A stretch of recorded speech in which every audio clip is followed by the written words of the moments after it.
जय श्री कृष्णा, राधे राधे दोस्तों। दोस्तों, कई बार मन में सवाल आता है कि पितृ पक्ष क्यों मनाया जाता है। हिंदू धर्म में पितृ पक्ष के दौरान श्राद्ध कर्म करने की परंपरा बहुत प्राचीन चली आ रही है। इससे हमारे पितरों की आत्मा को शांति मिलती है। प्रभु श्री राम ने भी पितृ पक्ष में श्राद्ध कर्म करके अपने पिता का श्राद्ध किया था, जिससे उनकी आत्मा को शांति मिली थी। जो लोग इस धरती पर नहीं हैं, उनके लिए और पितरों की आत्मा की शांति के लिए तर्पण, पिंडदान और श्राद्ध करना बहुत जरूरी है। इससे उनकी आत्मा को शांति मिलती है और वो हमें आशीर्वाद प्रदान करते हैं। पितृपक्ष हमेशा 15 या 16 दिनों का होता है।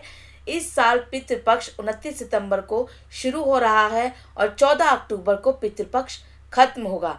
यानी कि हर साल और अश्विन मास के शुक्ल पक्ष की पूर्णिमा तिथि से पितृपक्ष शुरू होता है और अश्विन मास के अमावस्या को पितृपक्ष समाप्त होता है। दोस्तों, आपने देखा होगा कि पितृपक्ष में कौवे को क्यों माना जाता है पितृ। क्यों हम कौवे को भोजन कराते हैं, क्यों खिलाया जाता है पितृपक्ष में कौवों को भोजन। आखिर कौवे को ही क्यों भोजन दिया जाता है। दोस्तों, इसके पीछे एक छोटी सी कहानी है। धार्मिक मान्यताओं के अनुसार पितृपक्ष के दौरान पितृ कौवे के रूप में धरती पर आते हैं। शास्त्रों में इस बात का वर्णन भी किया गया है कि देवताओं के साथ ही कौवे ने भी अमृत को चखा था, जिसके बाद से यह माना जाता है कि कौवे की मौत कभी भी प्राकृतिक रूप से नहीं होती है। कौवे बिना थके लंबी दूरी की यात्रा तय कर सकते हैं।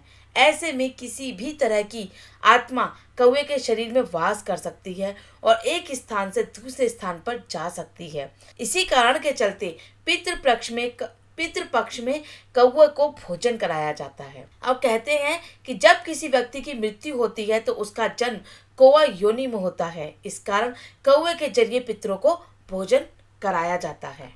अगर आपको कौवे नहीं मिलते हैं तो आप गाय, कुत्ते या पक्षियों को भी भोजन करा सकते हैं। माना जाता है अगर इनकी ओर से भोजन को स्वीकार नहीं किया जाता तो पितृ आपसे नाराज होते हैं। ये एक तरीके का संकेत माना जाता है। कौवे को भोजन कराने के पीछे एक छोटी सी कहानी है।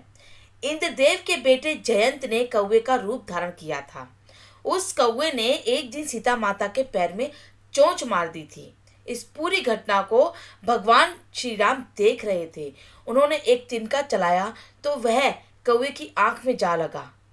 इससे कौवे की एक आंख खराब हो गई।